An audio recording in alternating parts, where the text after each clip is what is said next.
Welcome to Marathon Champions, the podcast where running legends Benji Durden, Bill Rogers, and Ron Tabb share their timeless wisdom on marathon training and inspire listeners with their wealth of experience. These champions continue to impact the running world today. Tom, I lived in Houston for a couple of years after college, and it's you guys know Houston. It's both of you raced. I know Benji has. Okay, yeah, it's flat as a pancake there, and I saw it. I never did any hill training there at all, and then Boston, which is considered a hilly. I go there in 80, and I end up finishing third. But because of the way I trained on the flats, like you training, doing fast runs, 52, 53-minute 10 milers, I didn't have any problems negotiating. And then even before Boston in 83, I didn't do any hill training. I think sometimes that we put emphasis on hill training because I wasn't a cross-country runner after college. I think I ran 2 cross-country races afterward. That was it.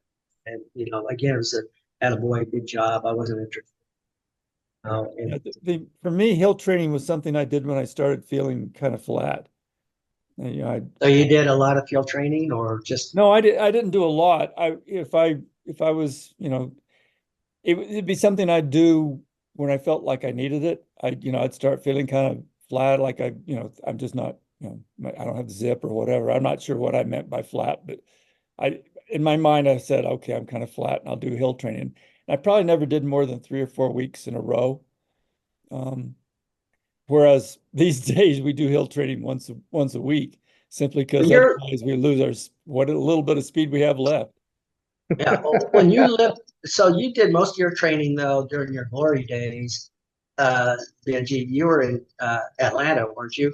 Right. So, I never had a flat run, really. I was going to say, yeah, I lived because I was dating a girl down there, and I stayed down there for a few months with her, and I was like either going uphill or downhill there. Yeah, I actually my first Nike OTC, it's so flat for that course that I actually didn't feel good because I didn't have any rolling. So before the next year, I went and found myself a flat loop, so I'd be prepared for the flat pounding. I mean, you don't think about that generally, but if your body's not used to repetitive, on a flat course. I had to last October go to a conference in downtown Atlanta, real estate conference. And, as you know, I've been struggling with arthritis in my knee and meniscus issues, trying to get that under control. And, but I didn't realize, I've been in Atlanta quite a bit, but not, and I've raced there, I've raced Peachtree and stuff. I totally forgot and didn't realize how hilly downtown was. Well, we're walking to events and I'm hobbling along because everything's up or down. Yeah. And I'm like, oh my God, it was excruciating because it was just everywhere we went, it was just, hilly. Yeah, you're going up or down. Yeah, neither of which is good with arthritis. I'm just going to, fill you in on that little tidbit. It was a long week. I'll tell you that. So do you guys think hill training is essential for success, or do you think you do believe? Well, I guess it depends on what you call success. I mean, the general runner can use hill training to strengthen themselves, but if they don't do it, it's not going to eliminate their ability to run a marathon. But I think if you want to be maybe not for track, I still think it's good for track. But if you want to be a road racer, you need to run some hills every now and then, because otherwise you're going to get left when the hill arrives. So my year was pretty compartmentalized. I would start September sometime, just like increasing the mileage. We'd take a break at the end of August into September. And so just start out with like 5-mile runs twice a day and just increase a little bit. And then we would transition and start doing hills Southern California, there weren't a lot of, big hills, so they were hill repeats and long, repeat miles on a grass field, things like that, until the Christmas time. And then I would start transitioning over to faster. And usually by the end of Christmas, there would be no hill repeats after that at all. We'd run, training runs that, would go over hills, but no hills. Then I'd start transitioning to a little faster, shorter intervals until I'm going to say March sometime, it was all like 1200s and below. And I liked ladders. I didn't like doing repetitive, miles on the track or, even 800s. I liked, ladders up and down, fluctuating. It kept my interest more. And then by the time Mount Sac came around, no hill runs. I mean, nothing for hills. It's just all faster, knowing that the nationals were coming up and in the summer. And then if we went to Europe together and stuff like that, when we were done, we'd holiday over there for a week, up to a week, just kind of chilling. Then we'd come back and we'd go on vacation and do nothing but eat and drink. And then it would just start all over. Yeah, that's when we learned to drink wine. Sounds like a standard Lydiard type approach, though. Did you Very, know about Lydiard or? very, very much. And that was kind of when I was in high school. The first year I ran cross country was the first year my coach, who then coached me when I got out of college for 2 years, and but his first year coaching, so it was just hard interval or hard. I was so shitty. If they weren't hard, they just seemed hard. But it was every day. And then we went down to Long Beach, and by then I had started developing. And just for cross country my senior year, we went to Long Beach to a clinic this new shoe company called Nike put on. And the first day was all Prefontaine, and you got to go for a run with them and all of that. And then we learned about hard, easy workouts. And man, I fought that changeover. And my coach has said, "This is the way we're going to do it, whether you like it or not." And then obviously it became more linear like. Yeah, I think your first, talking about intervals every day, I think that was probably because of Igloy and coaches not understanding what Igloy was doing. They didn't understand that there was all kinds of different paces in those intervals. They just thought intervals fast, because that was my college experience. I did intervals at least 4 days a week. And, I was always burnt out. I could run just about as fast for a training time trial as I could do for a race. In fact, my second fastest mile was a time trial. And it just, you're always just tired because every day you're going out there running as hard and fast for short spurts as you could. So, how many weeks do you feel that you can sustain doing interval training? When you mean interval, do you mean like when you're getting ready for your outdoor track season? How many weeks do you feel? Well, first, how many weeks before the season would you begin doing your intervals? And then how many weeks into this, because you're obviously during the season, you're doing interval training. So how long do you think you can sustain that? Or how long were you able to sustain I could sustain it for quite a while because I would build up such a base in the off season. And you guys had seen me at road races then. I did that for two reasons: keep from getting bored. The way they're doing it now, this racing 4 or 5 times a year, I'd be suicidal. I see no fun in just going out and hammering it every day. So I get to see friends. We didn't have the electronic communications we've got now. So like we'd go months without seeing anybody. And then all of a sudden, everybody gets together and has fun doing that. But I'd build up such a base. I'd start doing intervals, Ron, oh boy, like on the track intervals, February, March. February? But they were longer. And then I had a workout that I did at the start, at the very beginning, then in the middle, and just about 2 weeks before the nationals. and it was a mile with a 800 jog.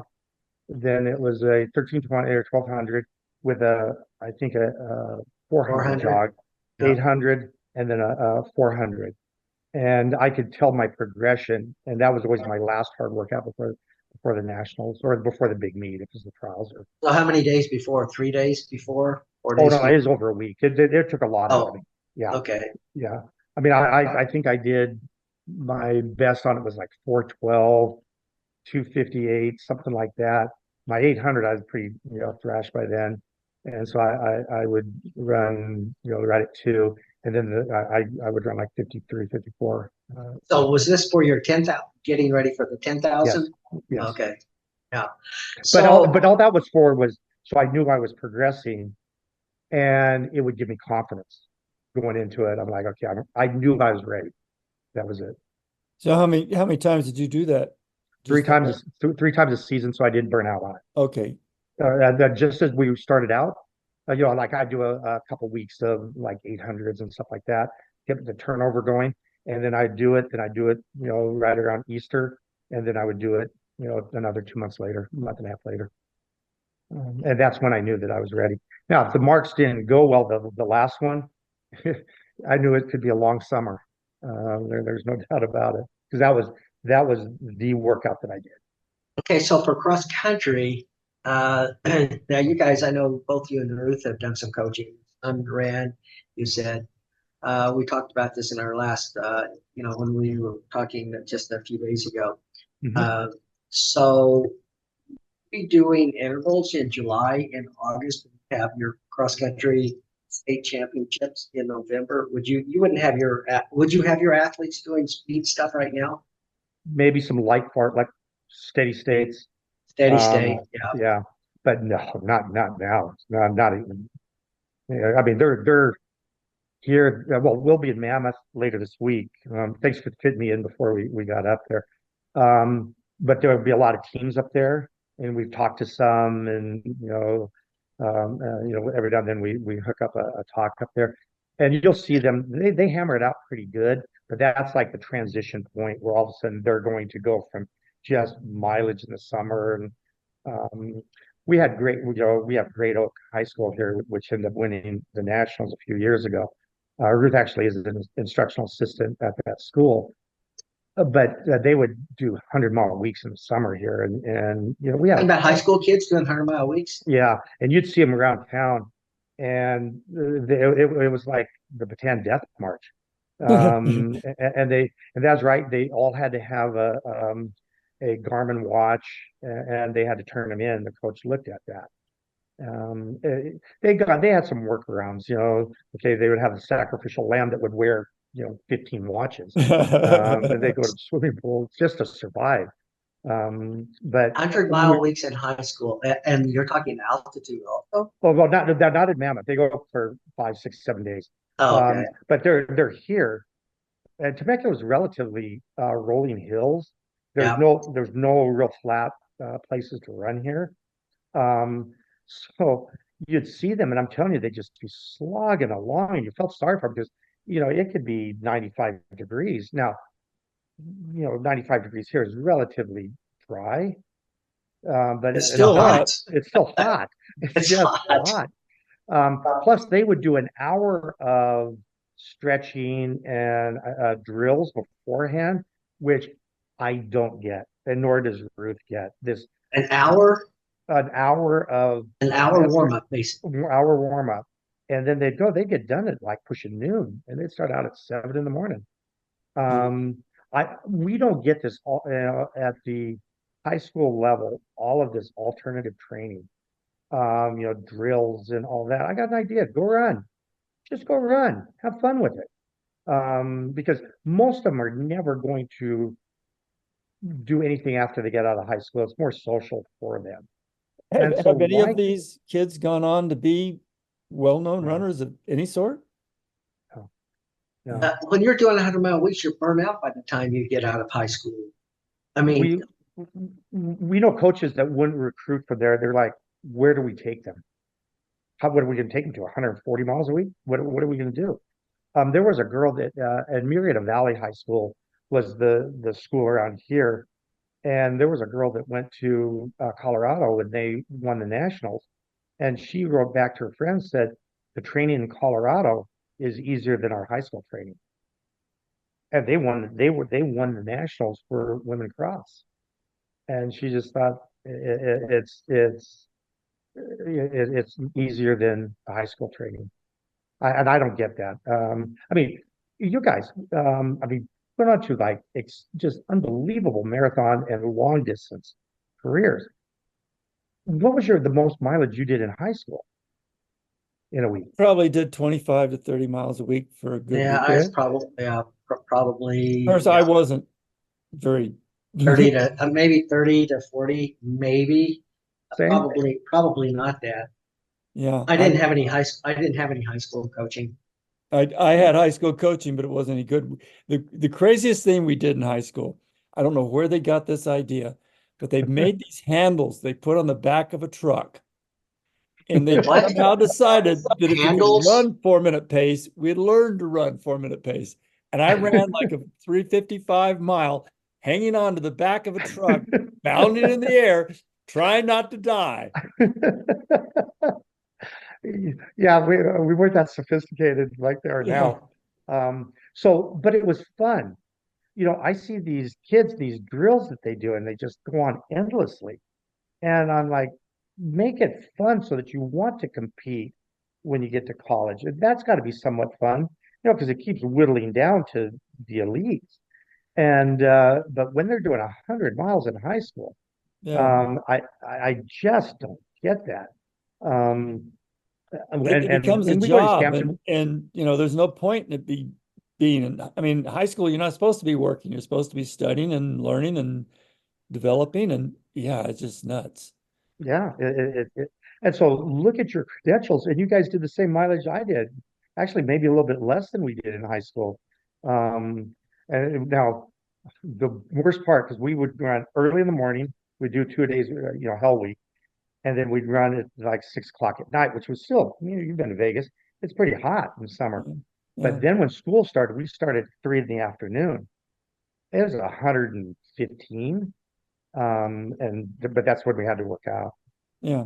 Well, I was probably the only kid, I know I was the only kid on our track team that ran more than, 10, 15 miles a week. And I mean, we track was not a big deal. I could win the 400 up. Hmm.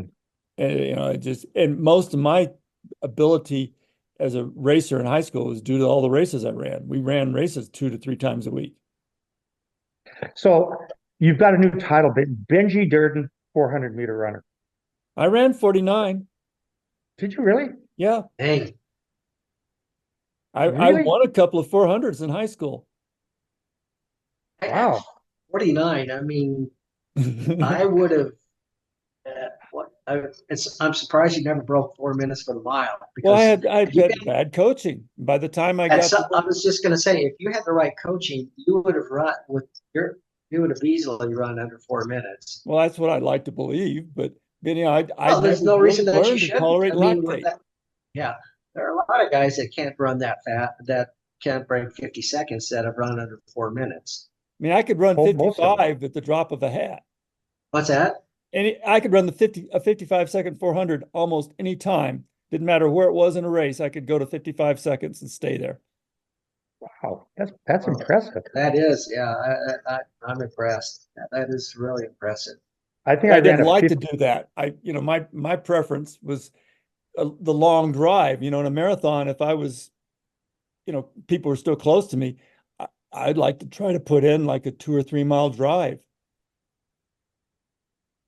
I mean, when I started running at the top, one of the higher levels on the track, I realized I could finish in 58. I'm not a math guy, but the other guys were finishing, some of them were finishing 54. I'm not a math guy, but I can figure out there's a 4 second differential that I'm going to end up on the sad end of it. So I would have to drive out, drive from 800, 1,000 meters out or even longer to try to take that out of them. Sometimes it worked, sometimes it didn't. But I just did have that top turnover. But Craig Virgin, he never broke 4 minutes. And he said that's one of his biggest disappointments. But also there becomes economic realities. They're not going to pay me to run a 402 mile or even a 4 minute mile, whereas I can run a 5,000 and bring home some of the bacon. So after I got out of college, I ran maybe 4 or 5 1500s or miles, and ended up running 403. But they're not. I'm not going to be able to get into any miles with Yeah. that. Yeah. Um, I was fortunate to have some all-comer meets in Atlanta where I could go and run, but I never really trained for the mile. My best mile is 4:13 the afternoon after a 2 hour run. I'm going to reckon to say that you could have run faster than Well, yeah, but Yeah, I well, that's I wasn't training for the mile. That yeah. was, I can 80, 81, somewhere in there. I'm marathon fit. I'm not, Hmm. I just went and did that as a second workout. Hmm. Yeah. my mile PR was I think 4:11. But I remember one workout Dylan I did with Dillinger. We did it was 4 times a mile with a 400 recovery, and the first one was 4:25, the second one was 4:17, and then the third and fourth one was 4:12 and 4:12.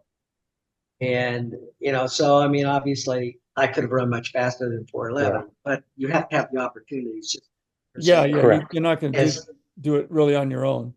yeah, I mean, you just uh, I knew one year, well, 83, where I was really in good shape.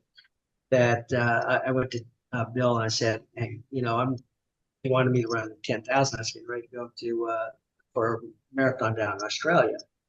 And I said, it's Prefontaine. I know I'm in shape right now to break 4. And he comes back at me. He goes, "What are you training for? Training for the marathon? You're training for a mile." So he ended up running the 10, but kind of sucked that I never had that chance to break the 4. But yeah, Benji, 49. That's really impressive.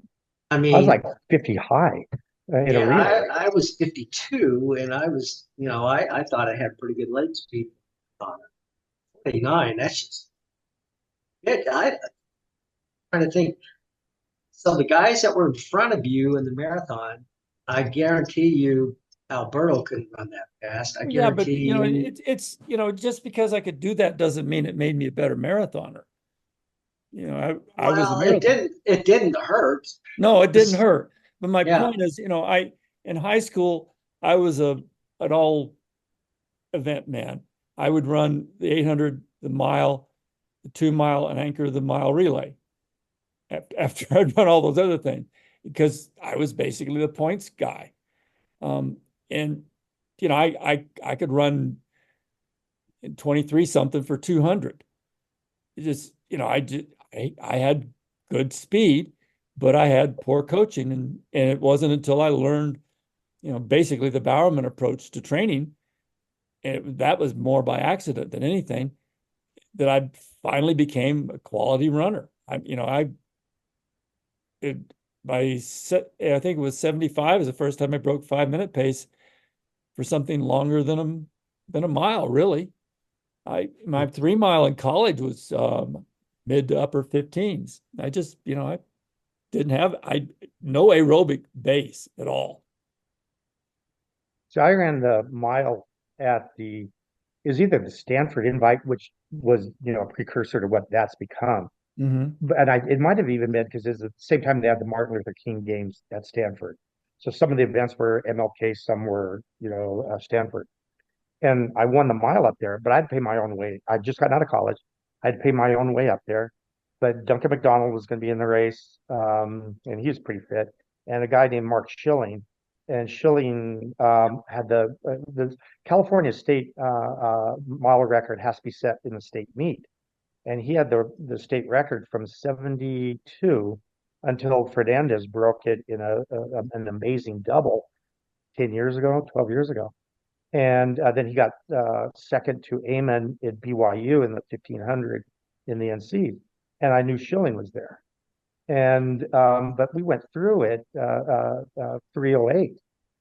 and I paid my own way, and then I shoved my way past Schilling, and there were two kids from Notre Dame. They got second, third, but with 200 to go, I just turned it on. I ended up running 57. I was pissed, and Duncan came up and goes, "We have another miler here." I said, "Ah, what? Great, 409, terrific." He goes, "You know what? You ran a 57 last lap, 25.5 last 200." But I couldn't do that all the time. It just, one of those days that everything worked. But we had gone pretty slow, but I ended up running 4.5 there and winning that. Schilling said that's what made him retire. I don't believe it. I think he's BSing me. And now we hang out, we go hiking with him and camping and stuff like that. He's a real good friend. So do you use the same camping spot every time you go to Mammoth? We go to Mammoth. No, we don't camp. We have this nice condo. Okay, I thought I saw pictures of a tent one time. No, we not Mammoth, but we do the Grand Canyon.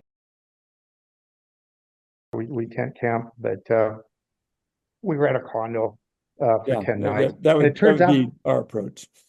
and last year we needed all the condos have like hardwood floors or tile.